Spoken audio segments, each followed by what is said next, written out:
All right. How's it going, my collecting brothers and sisters? Welcome to the Vintage Sanctuary. So back at the 2022 National, my first ever National in Atlantic City, I got my first two Red Heart dog food baseball cards with the red background. One of them, they were both in older PSA 5s. One of them I ended up selling, and I ended up upgrading to a 4. The 5 that I had literally looked like a 3, and the 4 that I have, is just so much nicer. So I downgraded to upgrade.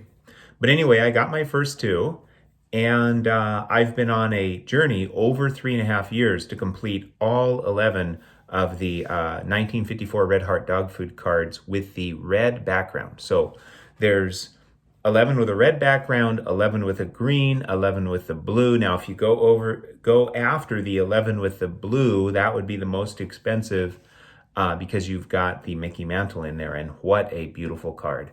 I know that Drew, a Vintage Legacy, often talks about this set. He has the complete 33 card set. It's got so many Hall of Famers, and it's not that large of a set. It's an incredibly beautiful set. So this begs the question, will I go after the other 22, the 11 with the blue background, the 11 with the green background? I have no plans to do that at this time. It could happen down the road, but I've got plenty of collecting projects, and I'm not really wanting to add any more at this time. But I'm so stoked that I finally completed the 11 with a red background. And I tell you what, that red background is just such a rich red. I think that's what, drew me. I mean, I like the design of the card as well. And I'm very nostalgic for food and beverage issues, plus from the mid-50s, what a time, early to mid-50s. 1954, I guess, would technically be mid, but, for those reasons, and plus it's only 11 cards. And of course, it's got Stan the Man, and that is such a glorious card. So those are the reasons why I went after the 11. Let's see if I can articulate this. It's just 11, so it's not a huge completion. And I think they're absolutely glorious. That red background, it's like it's the 1950s equivalent of the shiny modern cards that we have today, because that color is just so rich.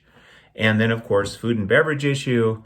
And Stan the Man. I'm probably just saying the same thing 11 different times. So let me turn this camera around and let's check these out. All right, so we are going to start in alphabetical order by last name. So we've got the Richie Ashburn in a Gem Mint 4. Oh man, that is one stunning card, my friends. One stunning card. And then we've got the Frankie Baumholtz in an exceptionally minty 6. Oh. And we've got the Carl Erskine in a Vintage Greatness plus 3.5. Looks like he's saying, hey, show me some Yankees so I can strike them out. I'm ready to strike them out. Or he's like, I already struck him out in 53, big time. And then we've got, now I am a Heganist now. I'm into Heganism. But, hey, hopefully I'm still part of the collecting community, because here he is, Jim Hegan. Look at that.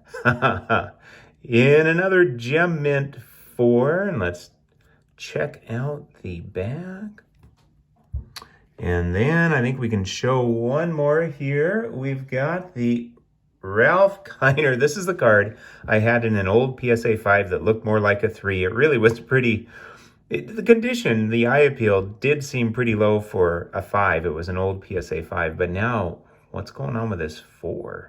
This thing is insanely nice. I just got done watching a video from Teapot Market Movers. He works with Jeff Wilson at Cards HQ And Teapot, I forget his name, his real life name, but that's, his nickname. He sent a Ken Griffey Jr. rookie card, and he sent it, to PSA a couple times, to SGC a couple times, to Beckett a couple times. It started as a Beckett, to Tag, to Arena Club, maybe CGC, I'm not sure. But anyway, it just, paid for, to get it back relatively quickly. And it took a long time to have it make the rounds. And I mean, it was a 6, it was a Gem Mint 9.5, it was an 8, it was oversized, it was min-sized, it was altered. It was just insane. It made a case for the inconsistency of grading is just insane. And I don't think grading's a scam, but I do think it's incredibly inconsistent. And why do I think that is? I think it's because you have different graders. There's all these factors. It's the human element with different graders, time of day, emotional state, lighting, how fast they're working. I think the speed of, production in terms of getting those cards graded and slabbed up is part of it. Missing stuff because you're going too fast, or just the inconsistency of being ultra picky. I think, standards shifting a bit over time, one way or the other way. So I don't think it's a scam, but I think it's totally inconsistent. And I think there are cases where a card like this literally deserves a 4 because there's something going on the surface, that we're not noticing. But I also think there are plenty of cases, where a card like this comes back 3, 4, 5, 6, just depending on, the day, the grader, the circumstances, which to me, it makes a case for do not pay crazy premiums for, certain cards and certain grades because it's just an opinion. Use your eye. Many people have said this, of course. Look at that. Look at these 5. Oh, man. One thing I wanted to tell you, I have not looked at all 11 together. I wanted to save that and do it with, with all of you. So I'm going to go ahead and remove this 5 so we can make room for 5 more. That'll get us up to 10. We'll save the usual for the end. Oh, man. Ooh, I can see why I went after this set. Do you call this a set, folks? Is this a set or is this just a subset? Because it's only the ones with the red background. I mean, I don't care either way. I completed a set. I completed a subset. I look at it this way. It's something that I wanted to complete and I completed it. So I consider that a complete completion, a completely complete completion that's totally completed. I'm losing it, folks. Woohoo! All right, continuing on. Do I have a clue? You damn right I do. This is the one I got at the 2022 National. This was the very first red heart with red background. That and the Kiner, which was also in a 5 similar slab, but was, extra low 5 that I sold to get the other Kiner. Look at that beauty. All right. So we're looking at the 6th one that I've shown. Again, alphabetical order by last name. We go to the Lemon. Check out this Lemon. Once again, a Gem Mint 4. I think I should just collect Gem Mint 4s. The Lemon in a Gem Mint 4. That card is not a lemon. And then, I am not in the red on this one. I own it outright. The Gil McDougald in a Gem Mint 4 Yankee contributor.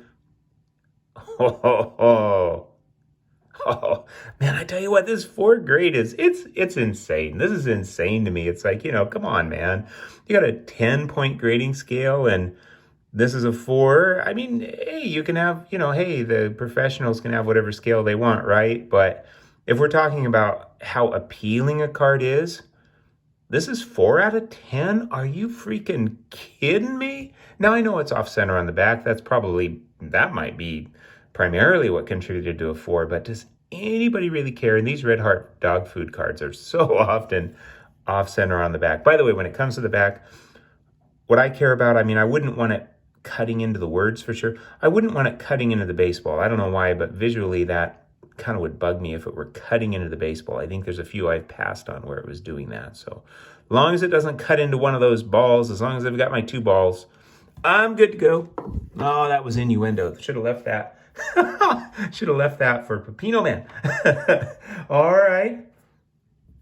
Is this a gorgeous card or what? I mean, Al Rose and his smile. I think he was like, let's see, it says something on the back here. I think he might have been like the, oh yeah, most valuable player in 1953. So this dude was on top of his game. But man, is that a stunning just card? I mean, not just the condition, which, you know, it looks amazing, but I mean, just his smile, that is just a quintessential classic card. And now I'm going to call this in a Gem Mint 4.5, that damn Shane Dienst, because this is the one I just got last month, you know, like late in January, and I'm showing you guys now. This took me forever. I bid on some and ended up getting outbid, and you know, then there were others that came along, but I didn't want to spend that much. I think this was like 112 or 114. I think 114 bucks. Won it at auction less than a month ago. And I tell you what, the registration is really nice for this card because I passed on a lot of them too because of the registration on his face. So yeah, I guess patience pays off. I finally got one that I really, really like without having to spend too many bucks. Oh man, look at those 5. Whoa, look at that rich red. Oh man. Did I mention why I love these cards so much? What the heck, I'll mention it again. Only 11, that just rich, rich red background, food and beverage issue from the 50s. Just fantastic players. And time for the grand finale. You know what's coming next. I've showed this card many times. Then after that, for the first time, we'll see all 11 together. But I tell you what, just seeing a handful at once is just insane. Oh, yeah. All right, first of all, before the usual, let's have a quick little talk here. Just when you thought it was safe to collect, is it safe to collect? No way, man. No way. And it's just too dangerous. Stop while you're behind. Okay, let me compose myself. It'll cost you. It'll cost you, man, because you're going to see this Red Heart Stan Musial. And if you have one, you know, I'm happy for you. And if you're watching this, you know, you almost certainly have, you know, fantastic cards that you love. But here's the deal. You're going to have one of these. You're going to see this, and you're going to have one. You probably have to have all 11. So, yeah, it's too dangerous to collect. It's not safe out there. You're better off surfing with those sharks like Dylan does. Dylan, Double D Vintage Baseball cards, much safer than watching his videos or just about anybody's videos because it's going to cost you. I'm telling you, it's going to cost you. Put that in the comments below. How much does it cost you to watch these videos? They're free on YouTube, but what's the real cost? Think about it. What's the real cost when you start looking at those gorgeous cards and you got to have them? What's the real cost, folks? Let me know down below. All right, here it comes. Dun-dun, dun-dun, dun-dun, dun-dun. Whoa, another Gem Mint 4. In 2023, I got this at auction. It was actually a Probstein auction, I think. Yeah, 630 bucks, which was high at the time, but I said I'm gonna bid the farm, not bet the farm, bid the farm for this bad boy, and that's what I did. So, you know, I was willing to pay a premium, and I definitely did. However, that's probably cheap now, just because they went up some. So you see the typical back off center. But to me, this is just the perfect card. Seriously, it's better than a 10. And am I just saying that because I own it and cannot afford a 10? I'm not even sure if there are any 10s. And it's in this SGC 10 with the tucks here that just makes that red pop even more, if that be possible. All right, why is this better than a 10? Because is the 10 going to be better centered? I doubt it. Is a 9 or an 8 going to be better centered? I mean, I doubt it. It's got just the slightest bit of toning, just the slightest bit of corner wear, just enough to enhance that vintage appeal to make it a vintagey. It's a vintagey Gem Mint 4. That's exactly what it is. At a fraction of the price of a Gem Mint 10, if one even exists. This thing is just freaking insane. Insane. Look at that. We should just stop here for a while. This is such a beautiful card. How much has this video cost you already? I'm not trying to spend your money, but how much does it cost you? Look at that. I know this is a spendy card, right, for a lot of people, but you could go lower grade. You could, sell some stuff, save up, trade. That's what collectors do, right? Like there are people who can afford $1,000 cards and they sell, trade up and get a $5,000 or $10,000 card if there's something they really want. And there's people that can afford a $100 card and they sell or trade up, get a $1,000 card, or maybe they're getting $20 cards, but over time they can sell, trade up, and get a $200 or $300 card they really want. So, one of the things collectors do. Wow, man, oh man! Shout out to Drew who has the complete set, all 33. Let me show you all 11. You and me both, for the first time, are going to see all 11, at least on my channel. So let me get these set up and get right back to you. Oh, man. Woo! Look at that. Oh, man. Oh, we got a little reflection going on, I think, maybe. Yeah, not sure exactly how to stop that. But hey, Hegan's got a reflection right through his face. I guess I could try to kind of move stuff around and see if we can. Oh, there we go. How about this? That's pretty good. Oh, man, that is just insane. Absolutely insane. Wow. Wow, wow, wow. All right, we're going to close it out while looking at these beauties. Really appreciate, you guys stopping by. Thank you for sharing in my joy. I hope you had a wonderful and peaceful time seeing red in the Vintage Sanctuary. Take care, my collecting brothers and sisters.